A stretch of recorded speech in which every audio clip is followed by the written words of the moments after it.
Only time separates us from the grave. As you read this page, Newman is out there somewhere dying. His eyes roll up to the heavens, and deep inside his head the various memory location cells flicker their last brief random message and then go out forever.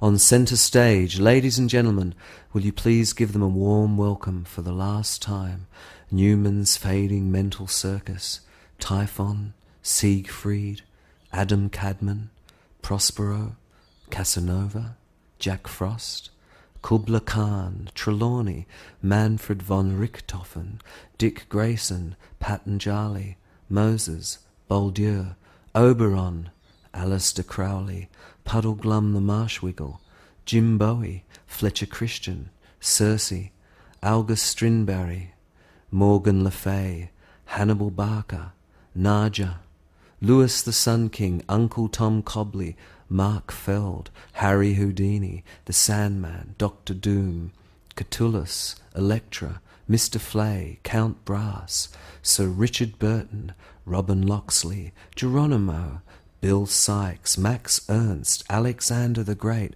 Guy Fawkes, Frida Kahlo, Gala Dali, the Archangel Gabriel, John Smith. Names, places, and events. Here's Newman struggling from the wreckage of Glenn Miller's plane. Now his Eskimo wife sponges his split head as the smell of burning oil fills their sealskin tent. Newman bayoneted, tangled in barbed wire, gasping. Newman with his eyes peacefully closed in a quiet private hospital. Newman sacrificed to the crocodile gods who live in the Black Lake while the African sun lopes across the timeless sky. Newman caught unawares in bed with his brother's wife. Fratricide. Newman ODing on memory, turning purple, his eyes bulging like a guppy. Newman trampled by horses. Newman crashing his silver Porsche into the uncaring rails of the Autobahn. Newman the explorer, his canteen empty, 100 miles from the nearest drop of water, a picture of his son crumpled in his cracked and sunburnt hand. Newman as a boy struck down by an overwhelming and incurable bubonic plague, while his medieval daddy looks on and wrings his hands with despair.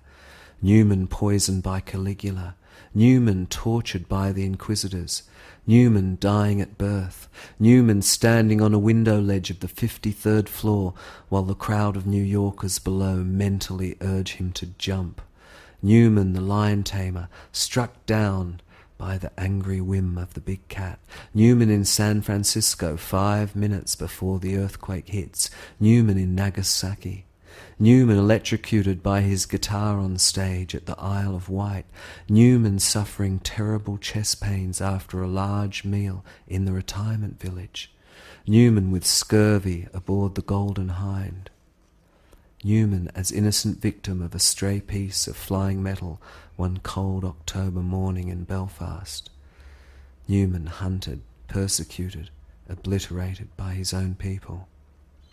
And then it's black, silent, still. He's walking through heaven with Jesus at his side, and all around Negroes and Caucasians and Orientals and Occidentals are strolling arm in arm through an endless, immaculate English garden, while the peacocks and tigers and gazelles and unicorns dot the landscape. The magnificent face of Jehovah glows down, and the people are all smiling and saying, "I'm glad we made it." But there's another Newman in a different paradise, lying stoned in a garden of delights, sucking an ice-spiced lassie through a straw, while a dusky handmaiden fillets him to an exquisite orgasm. And Newman's in Hades, flitting abstractly through a phantom Greece as Achilles, Paris, and Hector hunt their ghostly quarry. In Valhalla, he's blowing the froth off a jug of mead, a great fire roaring in the hearth. He's arm wrestling with Leif Erikson when the door bursts open and there stands Thor come to join the revelry.